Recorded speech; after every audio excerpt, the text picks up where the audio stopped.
વડોદરાની વાત કરીએ તો ગોત્રી વિસ્તારમાં શનિદેવ જયંતીના પાવન પર્વે ભક્તિમય માહોલ જોવા મળ્યો। શનિદેવ ફાઉન્ડેશનના પ્રીતિ રવિ અગ્રવાલ દ્વારા કલાનગરી ક્રિકેટ ગ્રાઉન્ડ ખાતે ભવ્ય ભંડારાનું આયોજન કરવામાં આવ્યું હતું। સાથે જ લાયન્સ ક્લબ બરોડા દ્વારા રક્તદાન કેમ્પ પણ યોજાયો, જેમાં મોટી સંખ્યામાં લોકોએ ભાગ લીધો હતો।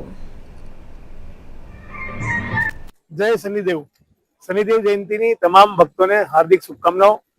શનિદેવ ફાઉન્ડેશન વડોદરા દ્વારા શનિદેવ જયંતી નિમિત્તે આજે શનિદેવ મંદિર જે ગોત્રીમાં આવેલું છે ત્યાં હવન તથા જાહેર ભંડારાનું આયોજન કર્યું।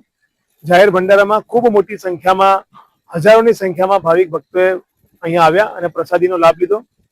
તમામ લોકોએ પૂરી, શાક, દાળ ભાત, કેરીનો રસ, બુંદી ગાંઠિયા, રમકડા આ તમામનું જે છે તે પ્રસાદ તમામે આરોગ્યું। અને સાથે જ એક ભગવાનની ભક્તિની સાથે સાથે એક સેવાનો સંકલ્પ પણ અહીંયા આજે કરવામાં આવ્યો રક્તદાન શિબિરનો। અને આ રક્તદાન શિબિર લાયન્સ ક્લબનું જે બ્લડ બેંક છે તેમના સહયોગથી શનિદેવ ફાઉન્ડેશને યોજ્યું, જેમાં 30થી પણ વધારે રક્તદાતાઓએ આજે બ્લડ ડોનેશન કેમ્પમાં રક્તદાન કર્યું। અમે તમામનો આભાર માનીએ છીએ। અમારા આમંત્રણને માન આપીને જે મહાનુભાવ પધાર્યા વડોદરાના સાંસદ શ્રી હેમાંગ જોશી